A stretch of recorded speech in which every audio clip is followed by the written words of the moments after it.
Nothing comes into the life of a child of God by accident. God knows where we are and what we need in order to be effective in His service. Even in this very video, there's something different about it. Something caught your spirit before you even clicked. That number on the thumbnail, 777, isn't just a number. Chosen ones, stop and feel the divine whisper stirring your spirit right now. In Scripture, in Christian life, 777 signifies God's perfect completion, divine sealing, and the fulfillment of His promises, reflecting the sacred number 7's connection to spiritual perfection and victory. You weren't scrolling by chance. You were divinely drawn to this moment, a holy invitation to step into the next phase of God's unfolding plan for you. This video holds the key to understanding why you're here, chosen and set apart. Before we dive into this transformative revelation, drop 777 in the comments with your city or country. Proclaim you're ready for this divine shift. Your comment anchors you in this sacred moment. Like, subscribe, and share to unite with chosen ones worldwide and spread this heavenly message. Your action is a step of faith, igniting hope and power for those called. Let's embrace the destiny God is reshaping for you today. Chosen one, those hidden years, the ones that made you question your value, your calling, your very existence, were never wasted. They were sacred, holy. Heaven was working in secret, deepening your roots while no one was watching. You thought you were forgotten, but what you called forgotten, God called protected. What you called silence, He called saturation. While the world ran ahead chasing noise, you were being carved out in the quiet. And now, the evidence of your becoming is about to speak louder than any stage spotlight or social status ever could. Those days when you cried alone, the ones where your heart felt hollow, and heaven felt far, God was closer than your breath. He was not absent. He was working within, molding you, crushing pride, fortifying your spirit, tearing down every identity that wasn't authored by Him. You were never being punished. You were being preserved. Galatians chapter 1 verse 15 states, "But when God, who set me apart from my mother's womb and called me by His grace, was pleased." You were set apart from the beginning, not because you were perfect, but because His grace chose you. Chosen one. There are sacred moments when God unveiled truths to you in the quiet of your soul, visions that danced beyond explanation.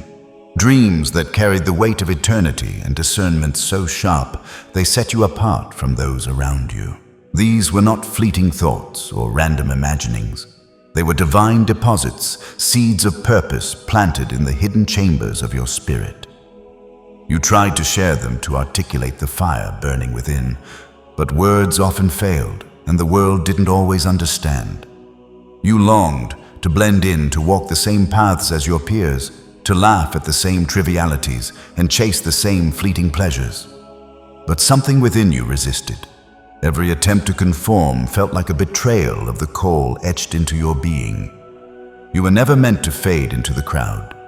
Chosen one. You were crafted to stand out, not for pride or attention, but because your life was ordained to carry a light that pierces the ordinary. Every unanswered prayer from those seasons of waiting was not a rejection, but a divine recalibration. Each one had a purpose far greater than immediate gratification. Those moments when you cried out for answers and heard only silence were not God's absence, but His careful stewardship of your destiny. Every closed door, though painful, was an act of God's kindness, shielding you from paths that would have derailed your calling. Every not yet whispered into your spirit was mercy in disguise, guarding you from destruction you couldn't yet see. While you were pleading for movement, for progress, for breakthroughs, for something tangible to hold on to, God was doing a deeper work. He was anchoring your character, rooting you in resilience, and building a foundation that could withstand the weight of the glory to come. You didn't see it at the moment, chosen one. The tears blurred your vision, and the silence felt like abandonment. But in the hidden place, you were being forged into someone unshakable, someone whose faith could weather storms and whose heart could carry assignments that others would crumble under. Now, as you stand on the threshold of a new season, you are no longer driven by the restless ambition that once fueled you. The need to prove yourself to earn a place at the table has faded. Instead, you are carried by a divine assignment, a purpose so clear it steadies your steps. You walk into rooms not seeking validation, for you have already found it in the quiet moments when God whispered your worth. You are not chasing applause or the fleeting approval of man. Your ears are tuned to divine instruction, listening for the voice that has guided you through the wilderness. Those hidden years, the ones where you felt overlooked and forgotten, were not a punishment. They were a womb, a sacred birthing ground where real authority was cultivated. The wilderness stripped you of pretense, burned away the superficial, and taught you that true power is not found in the spotlight, but in the secret place of surrender. Those who bypass the hidden years may rise quickly, their names flashing brightly for a moment. But their ascent is often fleeting, their foundations fragile. They fall as swiftly as they climb because they lack the depth forged in obscurity. You, however, were never built for a fleeting moment. You were sculpted for legacy, for generational impact that echoes beyond your lifetime. And legacy, chosen one, requires time. Time to be refined, time to be tested, time to be tempered by the fire of trials and grounded by the grace of God. In those hidden years, the world may have forgotten your name. Opportunities that seemed destined for you passed by, slipping through your fingers like sand. Voices that once cheered you, that celebrated your potential, grew silent, their encouragement replaced by indifference or doubt. People moved on, chasing their own dreams, while you lingered in the shadows, wondering if your time would ever come. But hear this clearly. Chosen one, obscurity was not your failure. It was your covering. God hid you not to diminish you, but to protect you. You didn't need an audience in those moments. You needed an altar, a place to lay down your pride, your fears, your need for validation. While others performed for the crowd, seeking platforms to amplify their voices, you were being purified in the stillness. While they chased visibility, you were seeking His face, hungering for the presence that transforms more than any stage ever could. In the quiet, God revealed your true enemies, not just the external forces that opposed you, but the internal battles of doubt, insecurity, and comparison that threatened to derail your faith. In the silence, He showed you who was truly for you and who was merely present for a season, their loyalty tied to convenience rather than covenant. No spotlight could have taught you these truths. No public platform could have produced the discernment that only the hidden place can cultivate. Through those seasons, you learned to trust God when nothing made sense, when the math of your circumstances didn't add up, when the promises seemed distant, when the pain felt louder than the hope. You learned that even when you had nothing, no answers, no resources, no recognition, you still had Him, and that was enough. That revelation, chosen one, is what makes you dangerous now. Nothing can be taken from you that will shake your faith, for you've already walked through the fire of loss and emerged with your trust intact. You've tasted the faithfulness of God in the barren places, and that knowledge has forged a resilience that cannot be manufactured.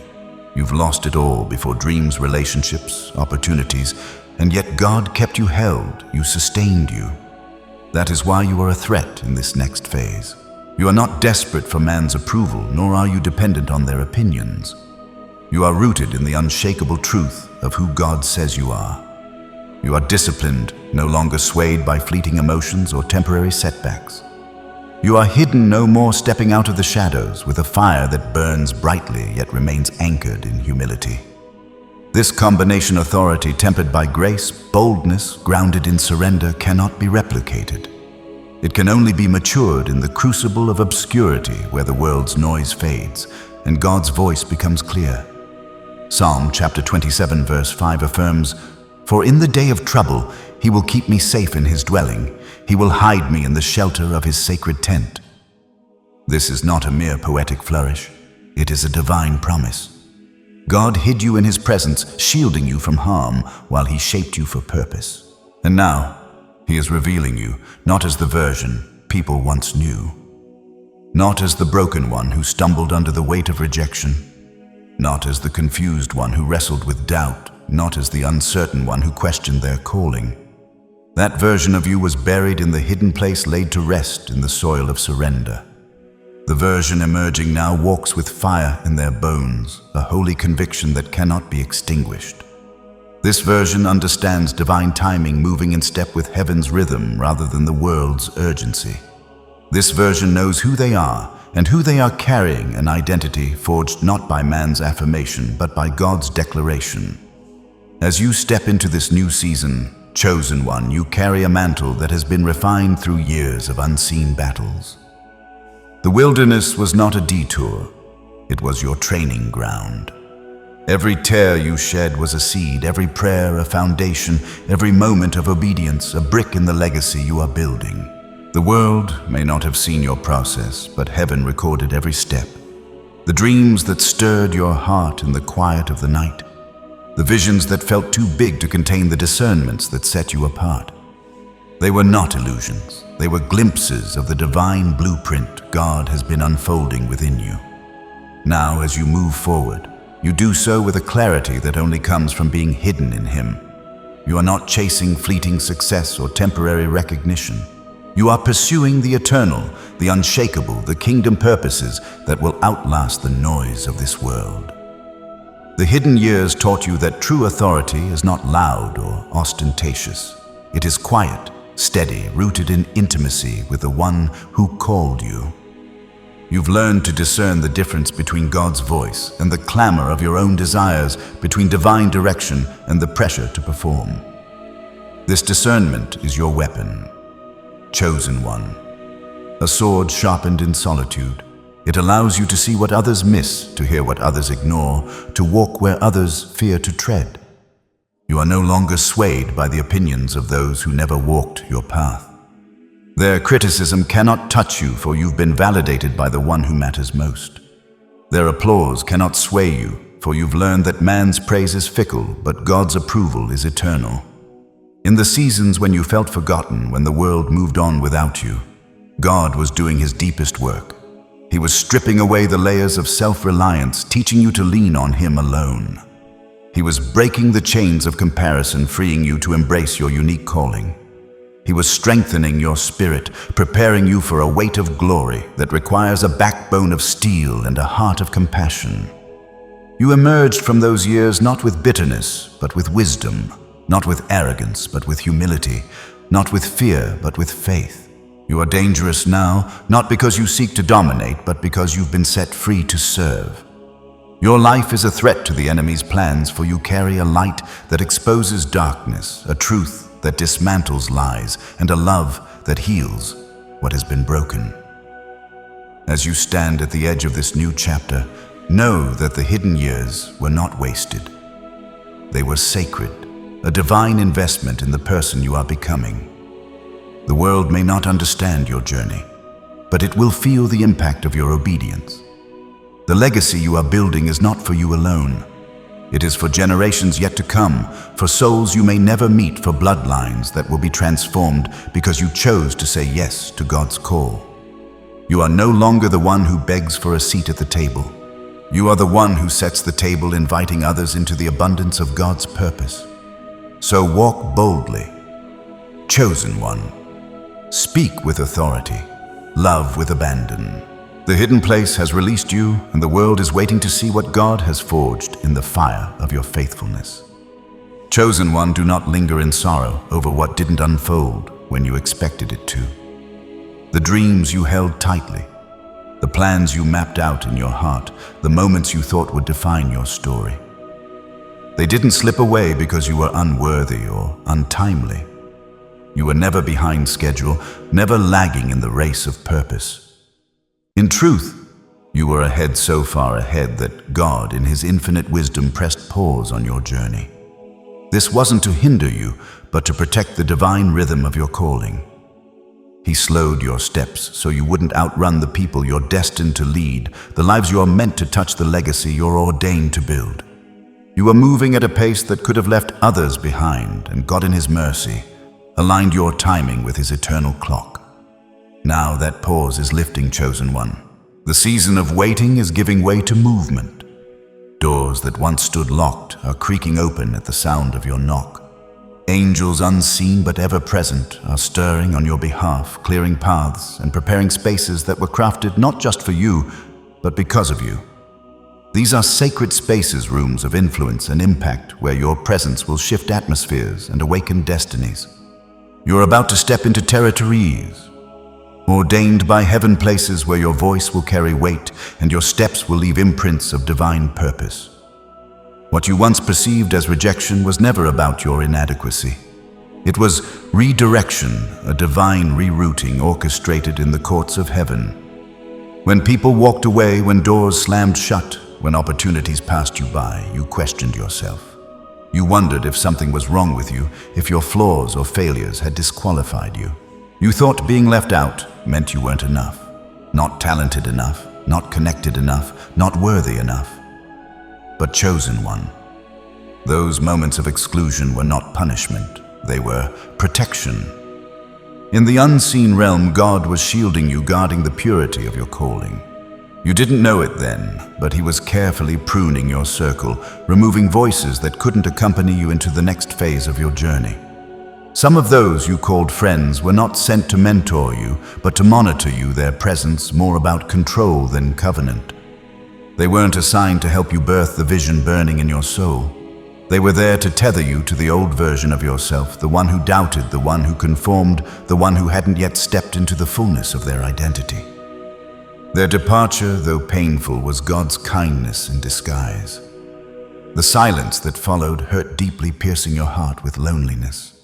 The wilderness felt endless, a maze with no exit where every step echoed with isolation. But now your eyes are opening to a truth that was hidden in the shadows of that season. Your isolation was not a penalty. It was strategic, divine, and necessary. Had those people stayed, their influence might have led you to compromise, to dilute the fire God placed within you. Had they clapped for you, their applause might have tempted you to settle for less than the fullness of your calling. Had they affirmed the old version of you, you might have stopped growing, content to remain in a space that no longer fit the person you were becoming. But God loved you too fiercely to let your destiny be confined by shallow loyalty or fleeting affirmation. He allowed the silence to teach you, the loneliness to strengthen you, and the wilderness to refine you. Psalm chapter 4 verse 3 affirms, "Know that the Lord has set apart His faithful servant for Himself. The Lord hears when I call to Him." You were not sidelined, chosen one. You were set apart. You were not ignored. You were being invited into a deeper intimacy with the one who called you. In the quiet, God was rewriting your story, freeing you from the need for human validation and anchoring you in His unshakable approval. The wilderness was not a place of abandonment, but a sanctuary where your faith was forged, your discernment sharpened, and your identity solidified. While others chased the roar of the crowd, you were called to the sacred quiet. While they built brands, crafting images polished by filters and fueled by ambition, you were becoming a burning one, marked not by the world's standards, but by the fire of heaven's touch. The betrayals you endured, the sting of broken trust, the ache of abandonment, were not accidents. They were necessary. Chosen one, because they revealed the fragility of human loyalty and pointed you to the only source that never fails.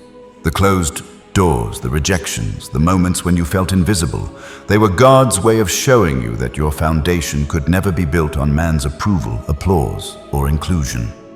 Your foundation is Him and Him alone. That revelation, born in the solitude of your wilderness, became the bedrock of your strength. The loneliness that once felt like a curse birthed a resilience no stage or spotlight could ever produce. You learned to walk alone, not because you desired isolation, but because heaven required it. The path of your calling demanded a season of separation, a time to shed the weight of others' expectations and discover the voice of God in the stillness. Now, as you emerge from that season, you carry a gift refined in the crucible of solitude discernment. You can sense the shift in energy when you enter a room, detecting the subtle undercurrents others miss. You can hear what isn't said, the unspoken motives hidden behind smiles or silence. The wilderness didn't just strengthen your faith. It honed your spiritual senses, making you a force to be reckoned with. You now recognize that not every connection is eternal. Some relationships were seasonal, meant to teach you and then release you. Others were assignments, brief intersections designed to shape you for a moment. And some, though they appeared as allies, were sent to slow you down, to distract you from the path God laid before you. But chosen one, you are moving forward, unhindered by the past. Heaven will not allow you to remain yoked to anyone who secretly resents your calling, who envies the fire you carry, or who clings to the version of you that no longer exists. Do not mourn the losses, the friendships that faded, or the doors that closed. Celebrate the clarity they brought. What God removes, He always replaces, not with temporary substitutes, but with purpose-aligned people, kingdom-minded souls filled with the Spirit. These are the ones who will not compete with your mantle, but cover it, who will not covet what you carry, but labor alongside you to birth it. They are the covenant connections God has been preparing, and they are coming into your life at the appointed time.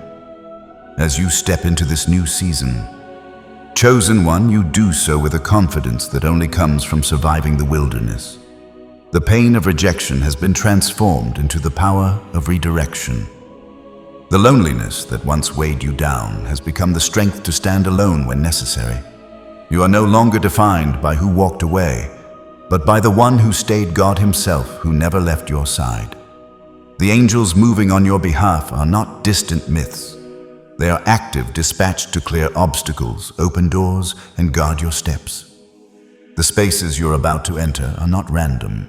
They are divinely prepared, tailored to the unique anointing you carry. You are not stepping into these places to merely occupy them, but to transform them, to leave them marked by the presence of God. Your journey through the wilderness has equipped you to lead with wisdom, to love with compassion, and to speak with authority. You are no longer the one who begs for a seat. You are the one who sets the table, inviting others into the abundance of God's purpose. The silence that once felt suffocating is now a symphony of divine instruction. The loneliness that stung your heart has become a wellspring of strength. The wilderness, with its endless horizons and unyielding trials, was not your prison. It was your proving ground. Every step you took in faith, every tear you shed in prayer, every moment you chose obedience over despair was seen, recorded, and honored in heaven. Now, as the pause lifts, you are emerging not as the person you once were, but as the chosen one God always intended you to be. You are a burning one, a vessel of fire and grace, ready to lead those who are still finding their way. So walk boldly, chosen one. Knock with confidence, for the doors are opening. Trust the angels at work, for they are aligning your path. And embrace the spaces prepared for you, for they are the stages where your calling will shine. The wilderness is behind you, and the promise is before you. Step into it, knowing you were never abandoned, you were always appointed. This season will require alignment. No more spiritual freelancing, no more dragging dead weight. The path is narrowing, not because you're failing, but because you're elevating. And the higher you go, the lighter your load must become. There will be moments ahead when the enemy will try to whisper, "You're still alone." Don't believe it. You are surrounded by angels. You are saturated in grace. You are backed by a cloud of witnesses. And even when man walks away, God stays. He has never left your side, not once. Even when you doubted, even when you rebelled, even when you were numb to His voice, He stayed. And that faithfulness will follow you into every room He opens. Because this time you won't enter insecure. You'll enter affirmed. Remember the nights you wept because no one understood you. The moments you begged God to just send one person who could see you. Heaven heard, and the answer is coming. Covenant is coming. The divine tribe is being prepared. But first, He had to teach you how to be whole in Him. Now you're ready. Not needy, not desperate, not codependent. You're walking in confidence that only the chosen ones understand. The kind that doesn't need validation to know it's real. The kind that doesn't apologize for its brilliance. The kind that isn't afraid to walk alone when the assignment demands it. Because you're not alone. You've never been alone. You've been set apart, hidden, protected. You are heaven's weapon, not the world's entertainment. And now, as the next chapter unfolds, your discernment will serve as your compass. Don't entertain what you've already been delivered from. Don't reattach what God has cut. Don't confuse temporary companionship with divine connection. Not everyone can go with you, and that's not rejection, that's realignment. Amos chapter 3 verse 3 questions. Do two walk together unless they have agreed to do so? Your walk is changing. Your rhythm is shifting. Your company must reflect your calling, and if that means fewer people, so be it. This isn't about popularity. It's about purity. It's about prophetic accuracy, not public approval. So lift your head, wipe your tears, and understand loneliness was never about punishment. It was preparation. Comment. I'm not alone, because even in isolation, God was standing guard over your destiny. Chosen one, look back for a moment, not in regret, but in recognition. Remember the fire, the heartbreak, the sleepless nights where your prayers turned into groans too deep for words. You didn't just go through trials, you were carried through them. You didn't walk out untouched, you walked out transformed. Those battles weren't random, they were refining. What looked like affliction was actually anointing in disguise. The furnace wasn't meant to destroy you. It was meant to burn off everything false. The fire revealed the truth of who you are, chosen, resilient, unstoppable. Isaiah chapter 43 verse 2 proclaims, "When you walk through the fire, you will not be burned. The flames will not set you ablaze." You've been through things that should have broken you, should have left you bitter, should have made you give up. But here you are, stronger, sharper, sealed not because of your own strength, but because God never let go. When you thought you were drowning, He was holding you above the waves. When you thought you were alone, angels were fighting battles on your behalf. There were seasons when you didn't recognize yourself anymore. Grief reshaped your heart. Disappointment clouded your hope. You wore a smile in public, but in private, you wondered if you'd ever feel whole again. But even in the valley, you were growing. Even in the silence, you were being fortified. The pain had a purpose.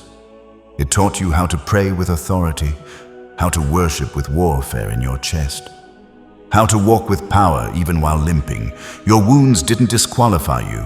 They qualified you for the weight of glory coming next. No stage could give you this kind of depth. No sermon could teach what suffering birthed in you. You carry revelation now. You carry weight, and most of all, you carry compassion because you've tasted pain that forced you to choose God again and again.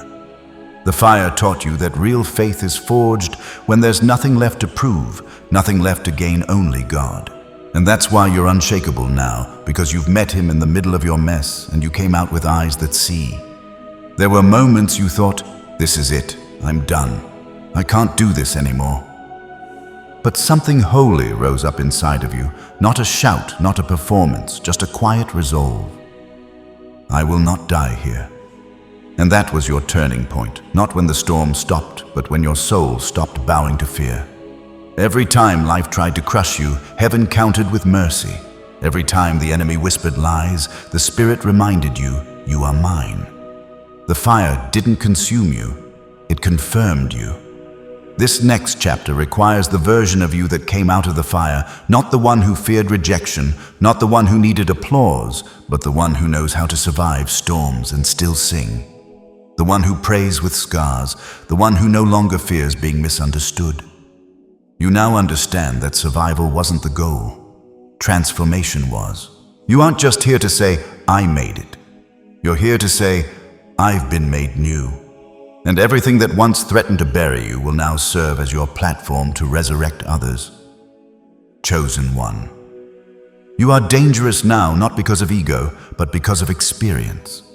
You've been in the valley, you've faced your demons, you've lain on the floor crying out for help, and heaven answered.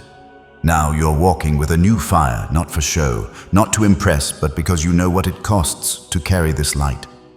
And you'll never dim it again to make others comfortable.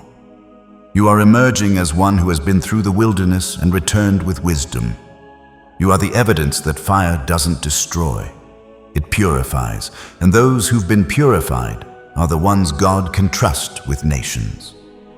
So take inventory of your scars, not with shame, but with reverence, because each one tells the story of a battle God brought you through.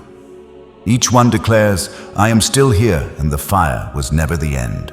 It was the beginning of your rise. You should have been finished, broken beyond repair, buried beneath betrayal, loss, and exhaustion. But look at you, chosen one. You're still standing. And not just standing, but standing stronger. You don't even look like what you've been through. Why? Because what tried to break you only built you. The lies, the heartbreak, the spiritual warfare, it all added layers to your resilience.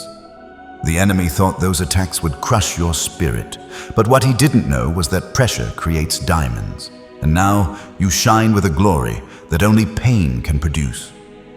Romans chapter 5 verses 3-4 states, "We also glory in our sufferings because we know that suffering produces perseverance. Perseverance, character, and character, hope." Your suffering wasn't wasted. It was your curriculum. God used your trials to sharpen your discernment, deepen your empathy, and amplify your spiritual authority. Now, when you speak, you don't speak from theory. You speak from survival. That's why you walk differently now. You're not moved by shallow threats or surface-level opinions. You've been through the kind of pain that either makes you or breaks you, and you chose to rise. Every time the enemy expected you to give up, you rose up instead.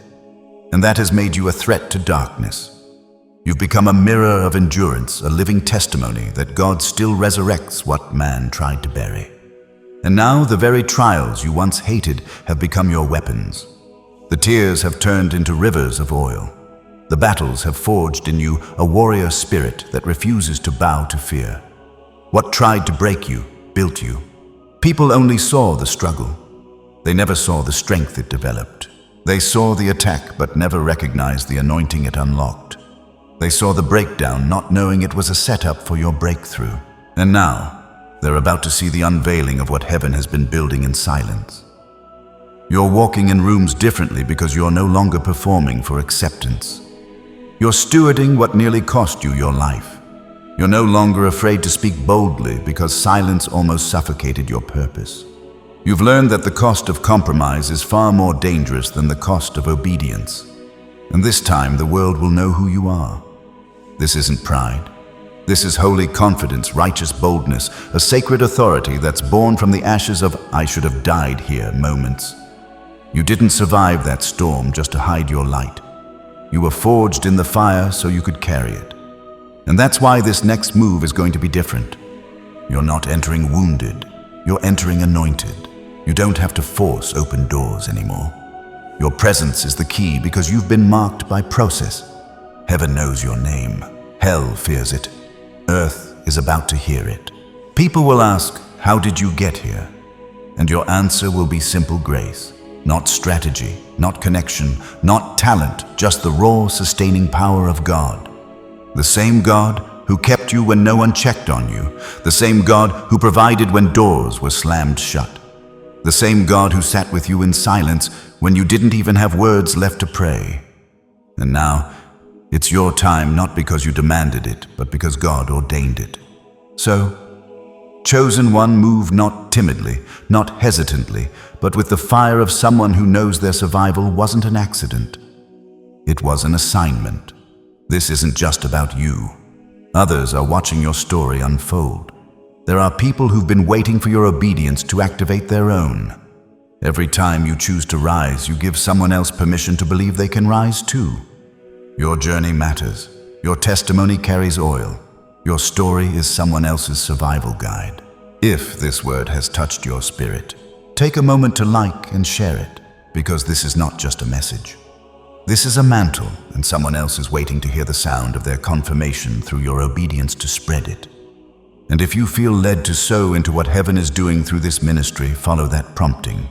Every seed makes a way for more chosen ones to be reached, not for fame, not for followers, but for freedom, for the ones still in their fire, for the ones whose tears still speak when their mouths are silent. And above all, stay connected. If you haven't already subscribed not just to a channel, but to the flow of heaven's anointing being poured out in this hour. Because what's rising now is a generation that cannot be bought, cannot be silenced, cannot be broken. And you, chosen one, are part of that remnant. What tried to break you built you, and now you build others. You've changed. The evidence is everywhere. Even if no one else acknowledges it, you can feel it. You're not the same person who used to doubt your worth, who second-guessed your calling, who let fear write the final word. That version of you died in the struggle. And what rose up is something heaven crafted in secret, a divine weapon refined and reborn. Chosen one, you are no longer who you were. You used to shrink back when things got hard. Now you speak to the storm and walk forward. You used to beg for confirmation. Now you move in conviction.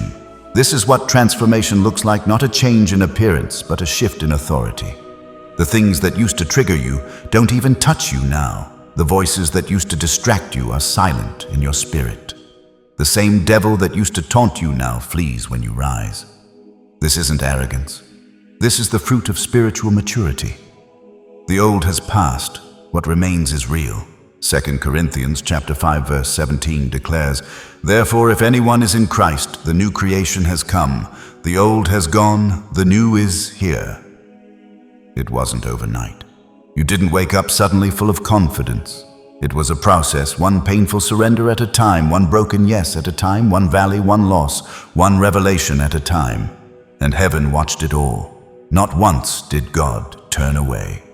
He was there in every moment of your becoming. You learned to let go. You learned that not everyone is meant to stay. You learned that peace is better than popularity. You learned that obedience will cost you, but disobedience will destroy you. These are the lessons scars teach. And you carry them not with shame, but with sacred reverence. You don't talk the same. You don't pray the same. You don't even walk the same. There's something different now. And it's not just because you've been through pain. It's because you didn't quit when pain came for you. You could have turned back. You could have compromised, but something in you knew, I was made for more. This is the proof that you are no longer who you were. The doubts that used to haunt you now serve as reminders of how far you've come. The fear that used to bind you is now the floor beneath your feet. The lies that once wrapped around your mind have been silenced by truth. And the truth is this: you are chosen. Chosen to carry what others dropped, chosen to endure what others fled from, chosen to speak what others silenced, chosen to love with a heart that's been broken and rebuilt by God Himself. And now, as you walk into the next phase, understand this: the version of you that God is releasing now is equipped for dimensions you once only dreamed of. You're not just ready, you're necessary. You've been hidden long enough. The cocoon is breaking, and what emerges will not be recognized by those who only knew the caterpillar. But that's okay. You were never meant to crawl forever. You were built to fly. So don't apologize for your growth. Don't shrink for their comfort. Don't dilute your oil to be digestible for people still addicted to old wine. You are walking in newness, and the fragrance of your obedience will irritate the atmosphere of those still bound. Let it. You were made for this moment, and no shadow from your past can stop what God is doing now. The shift has happened, the veil has been torn, and what's rising in you will not be stopped, not by people, not by fear, not by your own past failures. This is not hype, this is holy. You've outgrown old cycles, you've outlasted old patterns, you've overcome generational weights, and now your movement carries legacy. Your voice carries awakening. Your presence disrupts darkness because you are no longer who you were. Look at your hands, they are clean. Look at your heart, it is soft again. Look at your steps, they are firm, planted in purpose. And look at your spirit, it burns with fire, not from hype, but from the altar of process. And no, not everyone will understand. Not everyone will celebrate. Some will resent your rise. Others will question your motives.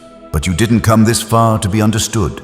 You came this far to obey. So walk on with your head high, with your spirit anchored, with your faith sharp.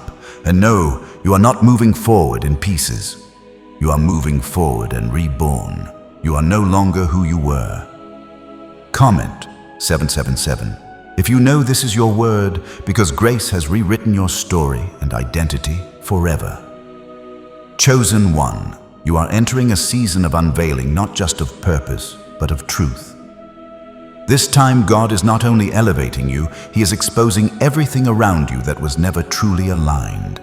The masks are coming off, the counterfeits are being revealed, the fog is lifting, and you are about to see with clear eyes what your spirit has been sensing for years.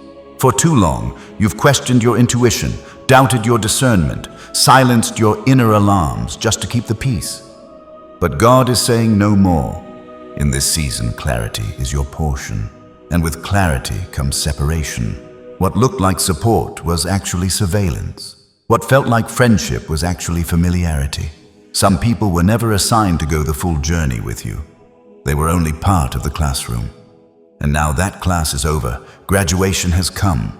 The moment for promotion is here, and the false cannot follow you into the real. Matthew chapter 7 verse 15 warns, "Watch out for false prophets. They come to you in sheep's clothing, but inwardly they are ferocious wolves." You were never being paranoid. You were being protected. God let you feel discomfort around certain people not to confuse you, but to alert you. That heaviness in certain rooms, that uneasiness in certain conversations, that wasn't you being overly sensitive. That was your anointing being agitated by what was unauthorized. You don't owe anyone access that heaven has revoked. This doesn't mean you're bitter. This means you're free, free from manipulation, free from false covenants, free from the pressure to explain discernment to people who don't carry your level of calling. God is purging your circle not out of cruelty, but out of mercy, because He knows what's ahead requires purity. What's ahead demands accuracy, and He will not allow counterfeits to contaminate the oil He's placed on your life. Some people celebrate you in your brokenness, but will resist you in your healing. Some love the version of you that needed them, but will vanish when you no longer do. This is not rejection. This is a revelation. Don't be shocked when alliances fall apart. Don't mourn when the familiar fades. Let it go. Because God is preserving your next level, and if He has to break every false agreement to get you there, He will. You are being separated to be saturated, saturated in truth, saturated in wisdom, saturated in His Spirit. And anything that contradicts that atmosphere will be gently or violently removed, because heaven refuses to let what's fake walk beside what's sacred. You're no longer available to confusion, no longer open to deception. The gift of discernment that has been growing in silence is now a sword, and you're about to use it. There were conversations where you didn't respond, but your spirit did. There were connections that looked good on paper, but something never felt right. You tried to make it work. You extended grace. You gave second, third, fourth chances, but now God is calling you higher. And higher ground has no space for divided loyalty. This is your clean break. He's exposing the leeches, those who only clung to you for the light, but never honored the process that produced it. He's exposing the imposters, those who spoke well publicly, but privately hoped you'd fail. He's exposing the double-minded, those who nodded at your vision, but whispered doubt behind closed doors. No more pretending, no more compromising, no more tolerating dishonor dressed in diplomacy. You were not built to blend in with the familiar. You were built to rise above it, and when God begins to expose, it's not for drama, it's for deliverance. There is a version of you that is far more alert, far more refined, far more precise. And that version is emerging. You no longer move by sight alone. You move by spirit, and your spirit has become a weapon against deception. The ones who are called to your life will not compete with your oil. They will protect it. They will not be intimidated by your fire. They will fan it. They won't flinch when your light gets brighter. They'll burn with you. So release the need to explain. Let go of the guilt of outgrowing spaces that once felt like home. Every time you tried to downplay your gift, you dishonored the one who gave it. No more. You were not born to carry compromise. You were born to carry glory. And glory doesn't mix with gossip. It doesn't dance with deception. It doesn't tolerate half-truths, hidden motives, or strategic connections built on flattery instead of faith. It moves in holiness, in clarity, in truth. So let it fall away. The friendships that faded, the partnerships that paused, the relationships that revealed their true colors, let it all fall. And do not chase what God has removed, because in this next phase, alignment is everything. And the only thing worse than losing something fake is clinging to it after you've been shown the truth. Chosen one. You're not walking into this next season with limp hands and wounded faith. You are stepping in with power, not borrowed, not begged for, but bestowed. Because God never let you collapse under the weight of preparation.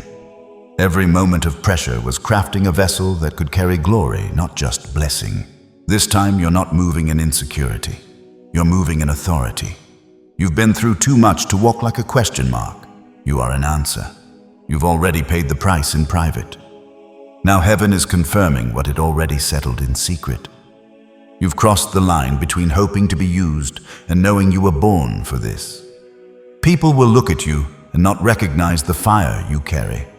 That's because they remember who you were, not who you became in the wilderness. They saw the fragments, not the fusion.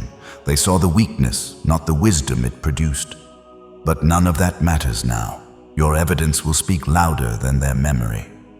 Luke chapter 10, verse 19 declares, I have given you authority to trample on snakes and scorpions and to overcome all the power of the enemy. Nothing will harm you. That's not poetic. That's positional. It means that where you tread, darkness trembles. You don't need to raise your voice to make the ground shake. Your very presence causes the enemy to recalculate his schemes. You are not entering this phase timidly. You are commissioned to cast down strongholds, to awaken the sleeping, to confront what others have tolerated. This is not a game. This is not another motivational phase. This is a divine strategy in motion, and you are the instrument heaven chose. You used to doubt that, used to ask, why me? But now you understand it was always going to be you. You were always the anomaly, the interruption, the divine disruption sent to break cycles and usher in something never seen before. You walk with a mantle now, and that mantle isn't just decorative, it's dangerous. It signals to the spirit realm that you are not who you were, and as such, you are not to be handled the same. You are now a vessel of fire, a conduit of holy disruption. This is why warfare increased before this moment. Hell saw what you didn't yet. That you were getting close, that you were maturing, that you were not just surviving, you were stepping in. And so every attack was meant to confuse, delay, or exhaust you. But it didn't work. You didn't break. You didn't quit. And now that you've survived, you will reign not in ego, but in impact. Your words carry weight. Your steps are strategic. You're no longer making noise. You're making movements. There's a distinction between the two. And this is the season where the difference will be obvious. The power on your life isn't for applause. It's for activation. People will come into contact with you and feel the shift not because of your eloquence, but because of your essence. You carry the residue of someone who's been in the fire and didn't just survive it. You brought back the blueprints. Don't be surprised when doors open without explanation. Don't be shocked when people are drawn to your spirit without knowing your name. This is what favor looks like when you've been faithful in secret. This is what anointing feels like when you've been emptied of self. And now the time for hesitation is over. You will no longer second guess what God has made clear. You will no longer dilute your voice to accommodate fear. You will no longer hold back your roar just to avoid making people uncomfortable. The roar wasn't made for crowds, it was made for command. So speak, move, build, declare. Do it with authority. Do it knowing heaven backs every step you take. No more over-explaining, no more waiting for permission, no more wondering if you're ready. You were prepared through pain, validated through silence, released through surrender, and now you move. And those watching, some will honor it, others will question it. Let them. You owe no one an explanation for the grace that carried you through what would have killed them. What matters now is your posture.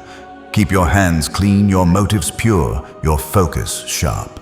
You're not just moving forward, you're taking territory. Places the enemy occupied are now being reclaimed. Bloodlines are being cleansed. Patterns are being broken because you're walking in power, not pretense. And no, you won't do it alone. God is raising up others like you. But make no mistake, your assignment is yours. Your oil is not transferable, and your obedience is non-negotiable. So wear your mantle well, not with arrogance, but with awareness. The world doesn't need another influencer. It needs intercessors with fire. It needs bold voices who have died to self and risen in purpose. Chosen one. This is who you've become. This is the version of you that the earth has been groaning for, not the broken one, not the begging one, but the one who knows, I carry power.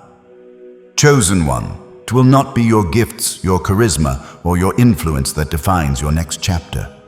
It will be your obedience. The currency of heaven is not talent, but surrender. And in this hour, God is calling you to a level of obedience that silences logic, defies comfort, and confronts fear head-on. You will not always understand what He tells you to do. You will not always have the full picture. Sometimes it will feel like stepping into a storm with nothing but a whisper from God. But that's where the real ones are formed, not in the knowing, but in the going. Abraham obeyed without a map. Moses obeyed with a stutter. Esther obeyed at the risk of her life. What set them apart wasn't clarity. It was yes, not just one time, but every time. The kind of yes that breaks patterns, the kind that shifts atmospheres, the kind that puts purpose over popularity. Deuteronomy chapter 5 verse 33 commands, "Walk in obedience to all that the Lord your God has commanded you, so that you may live and prosper."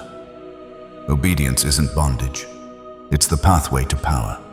Every time you obey, heaven moves. Every time you obey, chains break some that aren't even yours. Your obedience isn't just about you. It's about the ones tied to your voice, your breakthrough, your faithfulness. You've felt it lately, haven't you? The inner tug, the quiet instruction, the unshakable burden to move, even if you don't know where it leads. That's not anxiety. That's an assignment. God is testing not your ability, but your availability. This isn't the season to analyze. This is the season to obey. Even if it looks foolish, even if it costs you comfort, even if no one claps, because heaven doesn't reward performance. It rewards obedience. You'll be tempted to delay, to rationalize, to ask for 3 more signs. But deep down, you already know what He said. He's just waiting to see if you'll move. And here's the truth. Partial obedience is disobedience. Delayed obedience is disobedience. Silence when you've been told to speak is disobedience. God isn't looking for agreement. He's looking for action. When you obey, you open portals. You release blueprints. You activate favor. There are miracles sitting on the other side of your next yes, not because you earned them, but because obedience creates alignment. And alignment attracts acceleration. You don't have to strive. You just have to submit. No more negotiating with what God told you to do. No more procrastinating purpose. You're not waiting on confirmation. You're waiting on courage, and it's already inside of you. The lion in you is waking up. The fire in you is restless. It's time. This kind of obedience won't always be celebrated. Some will call you too intense, too radical, too deep. Let them talk. They weren't there in your midnight wrestles. They didn't see what it cost you to stay when walking away was easier. They don't carry the weight you carry, and they certainly weren't there when God whispered that assignment into your soul. So move, build right, speak, cut off, step out. Whatever He said, do it. Even if your voice shakes, even if you lose people, even if you don't have all the money, all the answers, all the applause. Obedience opens doors that hustle never could. Your life is not your own. You were bought with a price. And the one who bought you has every right to direct you not as a dictator, but as a deliverer. He doesn't ask for blind loyalty. He asks for relational trust. You know His voice. You've felt His presence. You've tasted His faithfulness. Now walk like it. Stop rehearsing what God already settled. Stop asking others to validate what heaven already authorized. Obedience is your sword, and every time you wield it, darkness retreats. You don't need the full plan. You need the first step, and God will meet you there every single time with provision, with clarity, with strength, with power. So the question is not, will God come through? The question is, will you obey? Comment, I will obey. Because delayed obedience costs more than immediate discomfort. Chosen one. You're not losing your mind. You're being awakened. What the world calls too much of heaven calls mocked. You've been feeling things others can't explain, seeing things others dismiss, carrying burdens others mock. It's not a delusion. It's divine calling. You were never meant to be normal. You were always meant to be set apart. From a young age, the weight on your spirit was heavy. You were the one who felt too deeply saw, too clearly, cried too often for things no one else noticed. You've walked into rooms and sensed atmospheres shift without a word. You've had dreams that didn't make sense to anyone else, but they made you pray. There is nothing wrong with you. You are called. The warfare didn't start when you made a mistake. It started when you were born because the enemy saw your potential long before you recognized it. That's why the attack has always been personal. That's why the battles were so relentless. Because hell fears what you carry. Jeremiah chapter 1 verse 5 proclaims, "Before I formed you in the womb, I knew you. Before you were born, I set you apart." You weren't just born, you were sent dispatched to this generation with answers locked in your belly, with keys forged from the fire, with a sound that breaks delay.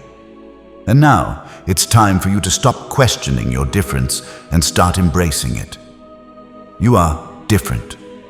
You are spiritually sensitive. You are a disruptor. And yes, your presence alone makes some people uncomfortable, but that's because your light reveals their shadows. You've tried to suppress it, tried to fit in, tried to mute the burden so you could be normal. But normal was never your assignment. You weren't created to blend in. You were designed to break through. This is why people misunderstood you. This is why the rejection felt so deep. This is why loneliness wouldn't leave. Because God wasn't punishing you. He was preserving your oil. And oil, this pure, cannot be processed in public. Chosen one. Your mind is not under attack because it's weak. It's under attack because it's dangerous. Your thoughts disrupt demonic cycles. Your prayers intercept generational curses. Your worship shifts bloodlines. You are not just called, you are strategic warfare. Every dream you've had, every vision, every whisper in the night that felt like God, but sounded like a question, it was real. You've heard from Him more than you realized, but your environment wasn't always safe for that level of depth. So you doubted, suppressed, conformed. No more. You are walking into a season where your spiritual accuracy will be sharpened, where the gifts you've hidden will find air, where your voice will be heard, not because you force it, but because it carries divine weight. And yes, people will talk. Some will say, "You're too intense." Let them. Prophets have never been understood by their generation. Pioneers are rarely applauded until their fruit speaks louder than the rumors. You didn't come here for applause. You came for impact. Your visions will increase. Your discernment will deepen. Your burden will feel heavier, but so will your strength. God is not giving you more insight to overwhelm you. He's giving it to equip you. You are rising now as a prophetic voice, not necessarily with a mic or a platform, but with a sound of obedience, a sound of clarity, a sound of authority that makes devils tremble and angels move. Chosen one. The ones who are spiritually blind won't understand you, but the ones who are spiritually hungry will find life in your obedience. That's why this is not the time to hide. This is not the time to mute your spirit. This is the time to speak, to move, to release. You may not be called to the pulpit, but you are called to your post, whether in your home, your business, your community.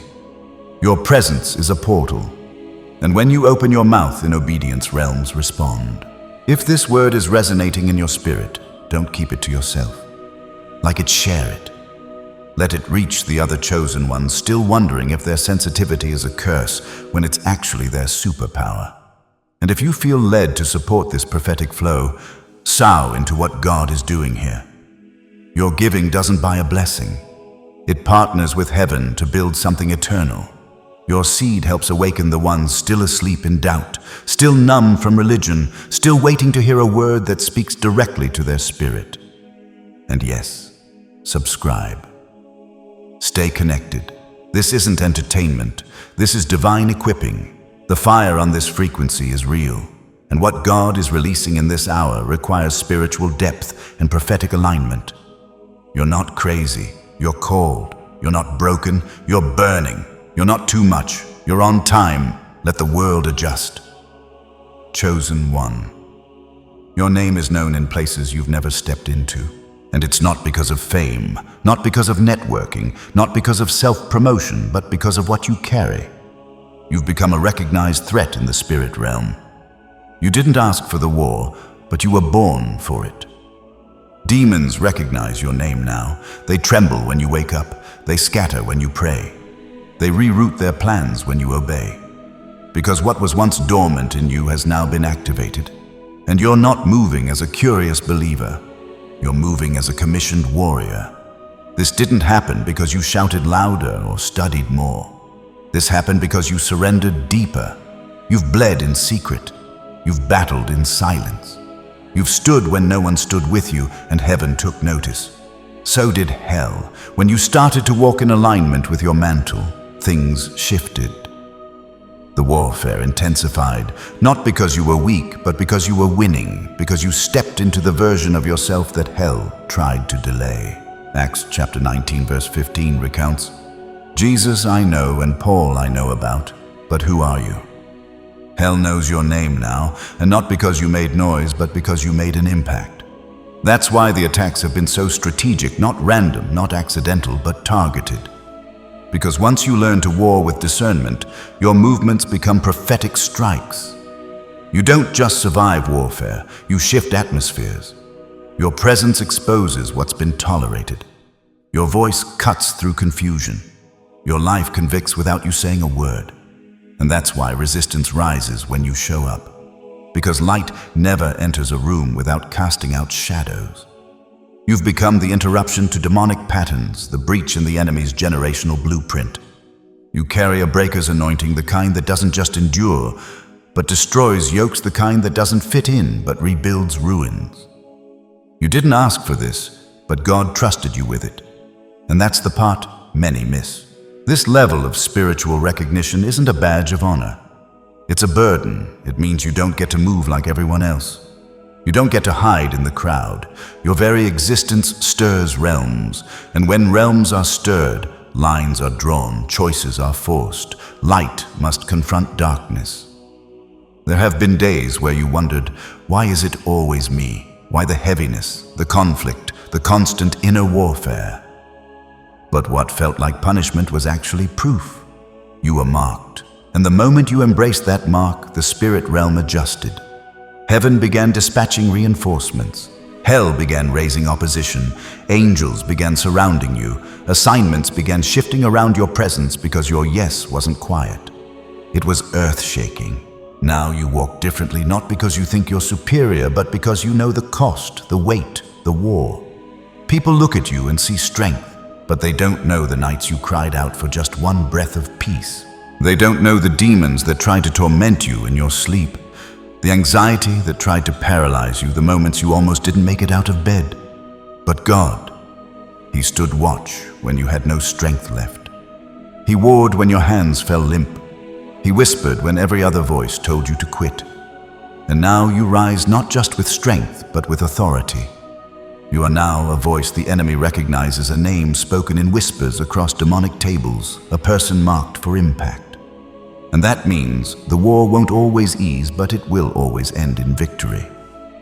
Don't be surprised when you feel resistance before breakthrough. Don't be shocked when warfare increases right before promotion. These are not signs you're in danger. They're confirmation that you're in position. Demons don't attack the lukewarm. They attack those who are dangerous. And you, chosen one, are dangerous to the kingdom of darkness. Every time you intercede, you shift timelines. Every time you worship, you silence principalities. Every time you speak about life, you counter centuries of generational death. Your very existence confronts hell's strategy. But don't let this weight make you paranoid. Let it make you precise. You're not moving in fear. You're moving in fullness. The fullness of the Spirit, the fullness of the calling, the fullness of the assignment that has your name written in heaven's war room. You've been given keys not just to open doors, but to bind and loose, to take authority, to evict darkness, to release light. And this authority didn't come from man. It came from intimacy. You've warred long enough to recognize the patterns, the cycles, the false attacks dressed as distractions. And now you see it all clearly. And because you see it, you can shut it down. This is not the time to retreat. This is the time to advance with full knowledge of who you are, with full authority of who you are, with full revelation that the spirit realm is not a fantasy, it's your battlefield. And you, chosen one, are not just a survivor. You are a territory taker, a chain breaker, a name known in heaven and feared in hell. The ground is shifting beneath your feet. Chosen one, not to collapse you, but to position you. You are stepping into divine alignment. The chaos wasn't a coincidence. The disruption wasn't random. Every delay, every detour, every door that slammed in your face was a sacred reordering from heaven. You weren't being rejected. You were being repositioned. For a long time, you wondered why certain things just wouldn't work. You tried to force relationships. You pursued paths that seemed promising. You clung to routines that once felt safe. But no matter how hard you pushed something inside, you kept saying, "This isn't it." That inner tension, it wasn't confusion. It was discernment. God has been aligning your heart to match His heartbeat, not just your plans, but your pace, not just your location, but your posture. Because divine alignment isn't just about being in the right place. It's about being the right version of yourself in that place. Proverbs chapter 3, verse 6 instructs, "In all your ways acknowledge Him, and He shall direct your paths." That's not just a proverb. That's a promise. And right now, your path is being directed by divine hands. What felt like a season of loss was actually a setup for precision. God has been trimming the excess, removing distractions, and closing access to anything misaligned with your assignment. Even your inner circle is shifting. Conversations you used to tolerate now sound hollow. Environments you once blended into now feel burdensome. That's because your spirit has moved, even if your surroundings haven't caught up yet. You're not going crazy. You're growing, and growth demands separation, because what God is aligning in your life cannot share space with compromise. You're being pulled into clarity, into conviction, into kingdom rhythm. You'll notice that people are being divinely placed in your life, not for comfort, but for purpose. People who call out your higher self, people who won't let you settle, people who remind you of what you carry when you start to forget. This is alignment in motion. Your timing is no longer dictated by culture. You're not late, you're not early, you're right on time. And this alignment is heaven's announcement that what you've been praying for is now intersecting with who you've become. This is why you had to wait. Had God given it to you earlier, your character wouldn't have sustained it. Had the opportunity opened sooner, your discernment wouldn't have filtered it. But now you've been processed, refined. You're not just ready, you're aligned. The things that used to trigger you no longer touch you. The temptations that used to detour you no longer appeal. You've matured, and heaven has taken notice. This next move won't be birthed from striving. It will be birthed from alignment. Doors will open not because you fought your way in, but because heaven ordained them to. Resources will flow not because of manipulation, but because you're in divine position. You're no longer forcing what doesn't fit. You're waiting for what matches your mantle. And as that alignment solidifies, your clarity will increase. You'll stop second-guessing what God already said. You'll move with peace even when you don't have all the pieces, because you'll trust the one who aligned you far more than you trust the path ahead. The prophetic moments that once felt like glimpses will begin to manifest. The visions you tucked away will start reappearing with instruction this time, and your spirit will know this is not hype. This is Him. You've entered divine alignment. No more fragments. No more scattered energy. No more running in circles. Your steps are ordered. Your soul is anchored, your spirit is tuned in, and all of heaven is in sync with what God is about to release through you. Comment 777 below if you know you're stepping into divine alignment, because what's unfolding now could only happen when everything within you aligned. Chosen one, your obedience is shaking generations. This isn't just about your healing, your breakthrough, your blessings. This is about your bloodline. You're not just walking in freedom. You're breaking chains that were welded long before you were born. This is why your path has been so hard, why the warfare has felt so personal, why every step forward felt like resistance. Because you're not just carrying your destiny, you're carrying the unfinished deliverance of those who came before you. You are the first to say no more, the first to fight back in the spirit, the first to say, "It ends with me." There were spirits your parents didn't defeat, patterns your grandparents didn't see, agreements made in pain that were never broken. And now you stand in the middle of a war you didn't start, but you're the one assigned to end it. Exodus chapter 20 verse 6 promises, "But showing love to 1,000 generations of those who love me and keep my commandments." Your yes is not just for today. It's for 1,000 tomorrows. Every time you choose obedience over convenience, heaven rejoices and hell trembles, because they know if you ever rise fully into who you are, the curse ends here. And that's exactly what's happening. Your steps may seem small, but they are shattering ancient structures.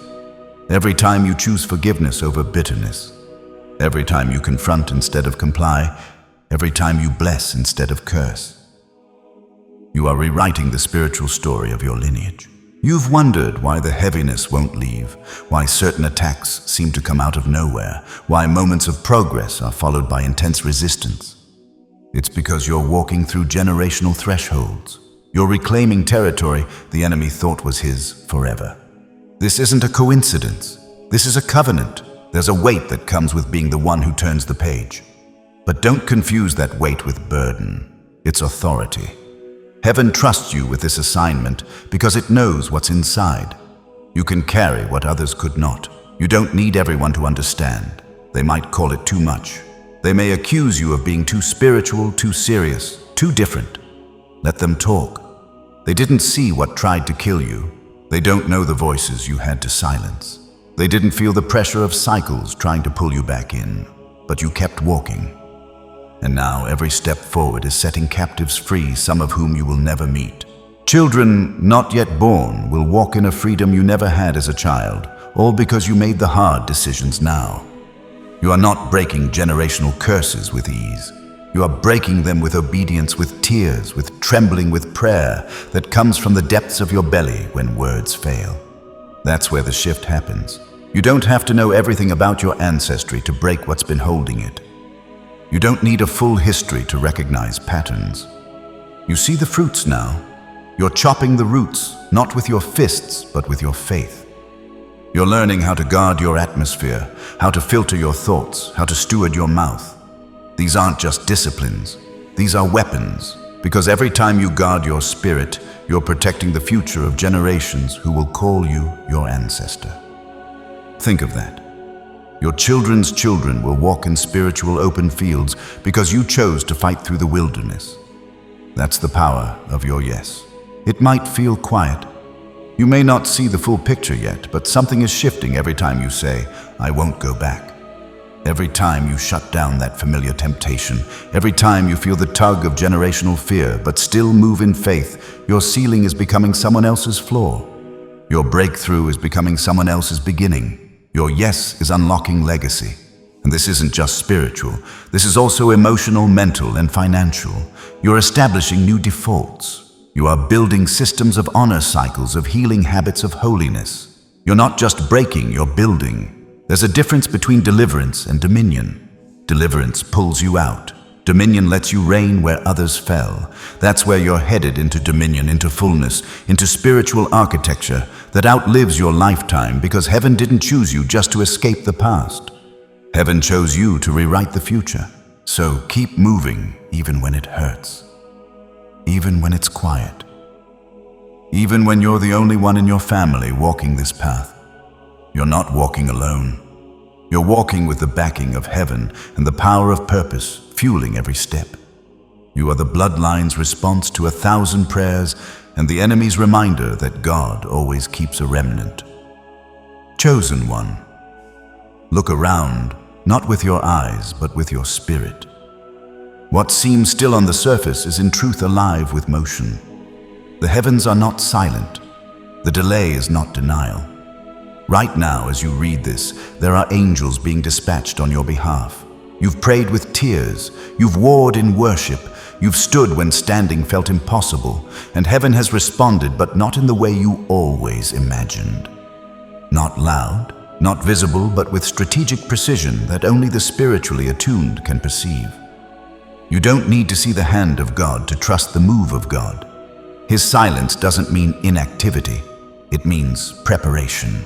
Psalm chapter 91, verse 11 assures, "For he will command his angels concerning you to guard you in all your ways." This isn't poetic comfort. It's active protection. Divine beings, unseen but present, are surrounding you, blocking things you didn't even know were coming, shifting things you thought were stagnant, escorting you through dimensions.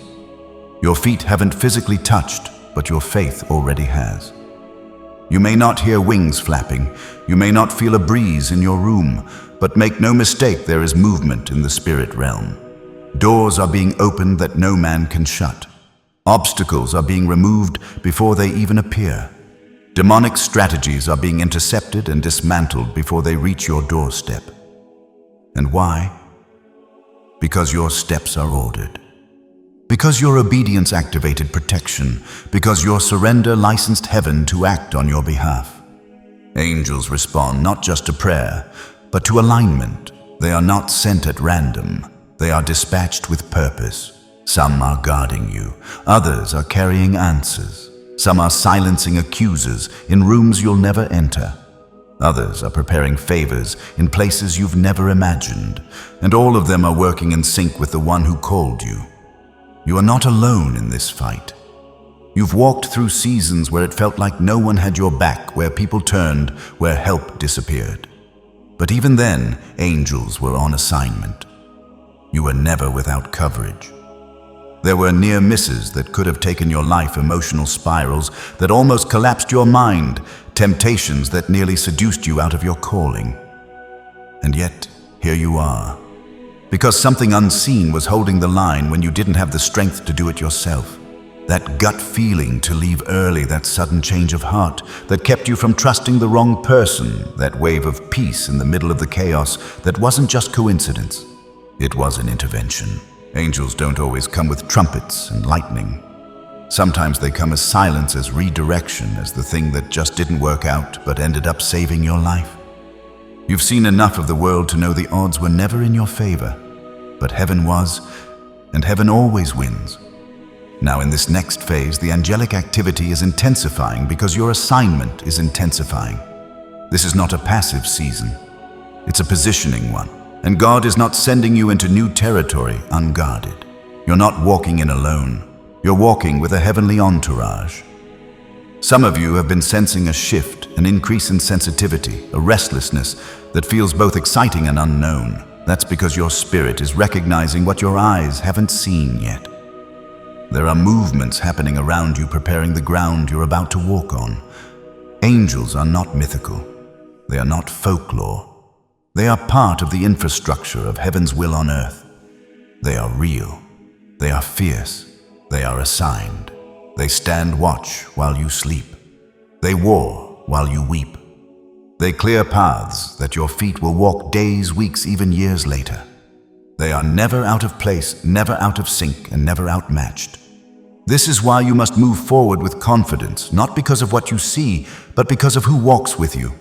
You are not the underdog. You are the one hell underestimated. Angels have been dispatched because you carry something sacred. And sacred things are not sent into battle alone. They are escorted. So move differently now. Speak with conviction. Pray with precision. Act with confidence, not because of pride, but because of presence. Heaven's presence surrounds you, and that presence commands angelic reinforcement. There will be moments in the coming days when you'll sense an urge to pause, to turn to wait. Don't ignore it. That is your spirit aligning with heaven's choreography. That is angelic movement intersecting your natural rhythm. Stay sensitive. Stay yielded, because the more aligned you become, the more active the angelic realm will be around you. You are not crazy. You're not imagining things. You're not overthinking. You're spiritually aware. And that awareness is a gift, not a burden. Use it well. Steward it with reverence and trust that the one who sent you has assigned every necessary angel to walk with you. Chosen one, you are not unguarded. You are surrounded.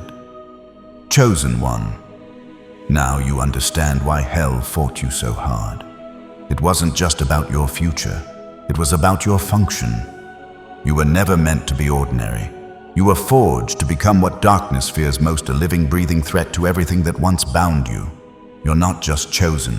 You're becoming what the enemy never wanted to exist. This is the season where the hidden ones rise, the ones who prayed in secret, the ones who bled in silence, the ones who didn't have a platform but had presence. You didn't beg to be used. You just stayed faithful, and now heaven is sounding the alarm. Release the remnant. You are part of that remnant, the marked ones, the dangerous ones, the ones who don't just quote scripture but embody it. The ones whose words don't just encourage, they awaken. The ones who walk into rooms and atmospheres bow to what they carry. You were underestimated because they measured you by your past. They didn't see the crushing. They didn't feel the pressure.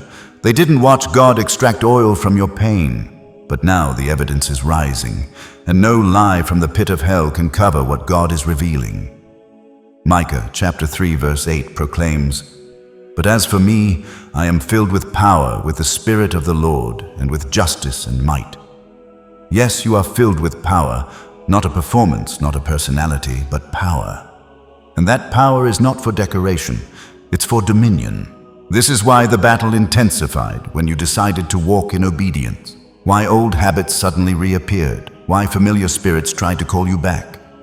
Because the enemy knew if you ever rose in full identity, it was over. Well, guess what you did? And now the same voice that once said, "Why me?" now says, "Send me." The same woe that once whispered, "I'm not enough," now roars, "I was born for this." You're not surviving anymore. You're leading. Your scars are sermons now. Your wounds have become wells, and the very things that tried to destroy you are the testimonies that now build others. You are becoming what hell feared. Every time you open your mouth in truth, chains break. Every time you step forward in purpose, strongholds crumble. Every time you stay silent in obedience instead of reacting in pride, you defy darkness. Your restraint is warfare. Your patience is prophetic. Your presence is strategic. And this is only the beginning. What God is doing through you won't make sense to the crowd. That's okay. You weren't sent to please the crowd. You were sent to confront the cloud of generational heaviness, spiritual numbness, and prophetic silence. You don't move like others because your assignment doesn't look like theirs. You don't crave what others crave because your appetite has shifted. You've been fed by His presence. And once you've tasted that glory, everything else becomes noise. You are stepping into a new dimension of movement, not just random acts of ministry, but targeted acts of war. Your hands are being trained to war. Your discernment is being sharpened. Your tongue is being cleansed, because every part of you must carry heaven's precision, and you won't walk alone. Other warriors are rising beside you. You'll start recognizing them not by their clothes, not by their platforms, but by their eyes. The ones who've seen the throne, the ones who felt the flame, the ones who don't chase applause, they chase His voice. So what do you do now? You stay dangerous. You stay yielded. You stay sharp, because while the world is entertaining darkness, you are dismantling it. While others are debating doctrine, you are living deliverance. You've stepped into prophetic posture, apostolic accuracy, kingdom fire, and there's no going back. Yes, the pressure will increase. Yes, the spotlight may come. Yes, warfare will evolve. But so will your grace. So will your strength. So will your covering. You are no longer trying to be free. You are free. And that freedom is now the force by which others will rise. Chosen one. You are becoming what hell feared you would discover: a son, a daughter, and a weapon. If this word ignites your spirit, share it, because someone else needs to be reminded of who they really are. Like this message, so others can find the fire. Comment below, "Rise up," because your testimony will be a spark for someone else's awakening. And if your heart feels stirred to partner with what's being built here, sow into this movement. Every seed fuels the reach. Every gift expands the word, not for vanity, not for fame, but for freedom. And if you haven't already, subscribe. Stay close. Stay connected. Because this is a well that won't run dry, a fire that won't be extinguished.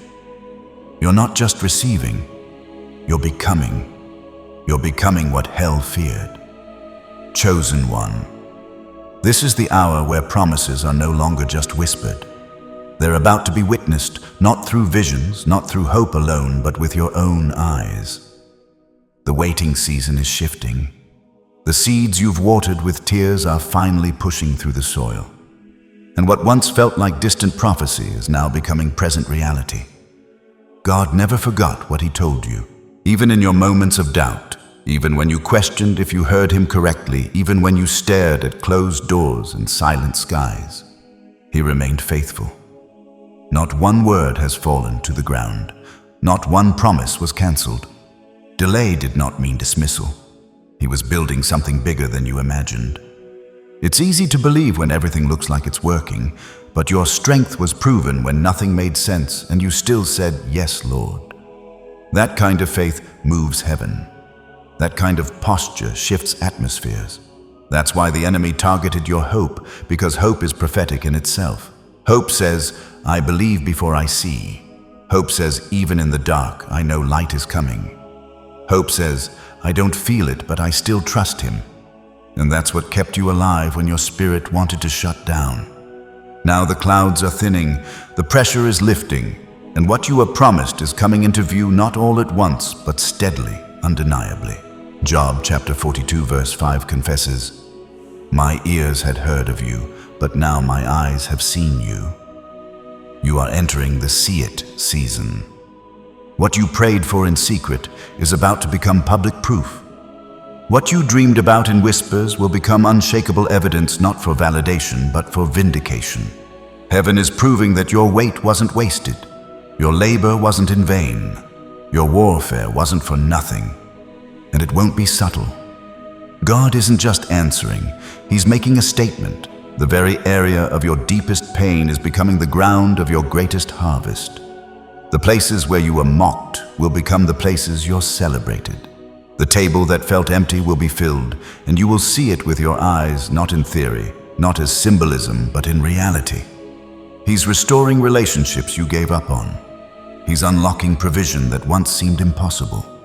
He's giving you influence where you once had none. But more than anything, He's giving you peace in the areas that used to torment your soul. You will see it with your eyes, that child coming home. That diagnosis overturned that business, blooming that generational curse, undone the little things you stopped praying for because they hurt too much to hope for. He remembers all of it. You've suffered for a long, you've sown in silence. You've kept showing up when nothing showed signs of shifting. That's why this moment carries weight. God isn't rewarding perfection. He's honoring persistence. Every obedient step, every moment you resisted what was easy for what was eternal. Every time you chose holiness when compromise came dressed in comfort. Heaven has not missed a moment, and now the record of your faithfulness is being answered in full. No more, almost no more cycles, no more delay disguised as a process. This is the arrival. But hear this clearly. This is not a return to the old version of you. You're not stepping back into what was. You're stepping forward into what was always meant for you. You don't have to fake confidence anymore. You are confident. You don't have to force open doors. The right ones are opening on their own. You don't have to defend your name. God is doing it for you louder, clearer, stronger than you ever could. And when people ask how you got here, you won't have a 10-step formula. You'll just say, God did it. Not as a cliché, but as a declaration of survival, of submission, of sacred trust built in the trenches. You didn't just make it through the storm, you matured in it. You didn't just survive the wilderness, you learned the voice of the wind. That's why you can't be shaken now. You've already seen too much. You've already tasted the faithfulness of God in famine. So when the promise begins to manifest, you won't be arrogant. You'll be anchored, and the promise won't puff you up. It will prophesy through you. Because every fulfilled word becomes a weapon. Every breakthrough becomes a banner. Every blessing becomes a blueprint for someone else who is still waiting in silence. Chosen one. Your eyes are about to see what your spirit has always known. He is faithful. He remembers, and he is never late. Chosen one, there is a crown waiting, one not forged by human hands or earned by human applause, but placed upon your head by the King of Kings himself. This is not the reward for ambition, it's the coronation of an assignment fulfilled. You have passed through fire, endured silence, and remained faithful when it would have been easier to run. Now comes the moment you were fashioned for, the hour of reigning. You were never meant to wander endlessly, always searching, always fighting. You were always meant to rule not like the world rules, but with the authority of one who knows where their power comes from. You were chosen to reign with wisdom, mercy, and divine discernment. Your influence is not for domination, it's for demonstration of God's glory. You are stepping into your crowning season not because you demanded it, but because you were prepared for it, quietly, consistently, faithfully. Revelation chapter 3 verse 11 warns, "I am coming soon. Hold on to what you have so that no one will take your crown." This crown is not a metaphor, it's an impartation. It is evidence that heaven recognizes your endurance. Your identity has been authenticated in the Spirit. No longer a hidden one, no longer just surviving, now enthroned. The battles didn't destroy you, they revealed you. The losses didn't subtract from your value, they confirmed it. You didn't just make it out, you made it through with your integrity intact and your purpose sharpened. Now God says, rise and reign. Not later, not someday now. The time of waiting has expired. You've entered the time of walking in authority. Your voice matters. Your presence commands not because you're seeking attention, but because you've been authorized. No longer begging for rooms to recognize you. Rooms will now respond to you. No longer shrinking to avoid the weight of responsibility. You've grown into it. Your shoulders were built to carry kingdoms. This reign does not look like a celebrity. It looks like a legacy.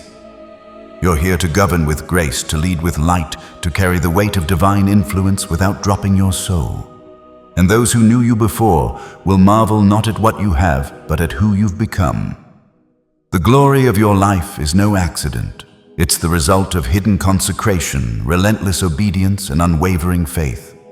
You carry the oil of survival and the fire of purpose. You walk like one who has touched the hem of his robe and now refuses to settle for crumbs. You know what it is to lack. You know what it is to lose. And that's why you're trustworthy in abundance. This crown marks the end of false humility, of spiritual amnesia, of dimming your light so others feel comfortable. You are not here to take up less space. You are here to fill the territory heaven assigned you. Your steps are royal. Your words are sharp. Your intercession is dangerous, and your life is a signal to darkness that heaven has taken the throne within you. You are not waiting to be chosen. You are sealed. You are not begging to be seen. You are sent. You are not proving your worth. You were formed with it. So carry your crown with reverence. It's not heavy when you realize it's not about you. It's about what flows through you. Chosen one. This is the final hour, the moment where everything hidden becomes harvest, where every whispered prayer becomes a trumpet blast, where every tear becomes oil, where every scar becomes a throne room testimony. And you are no longer a wanderer. You are a ruler, crowned, sealed, and sent forth.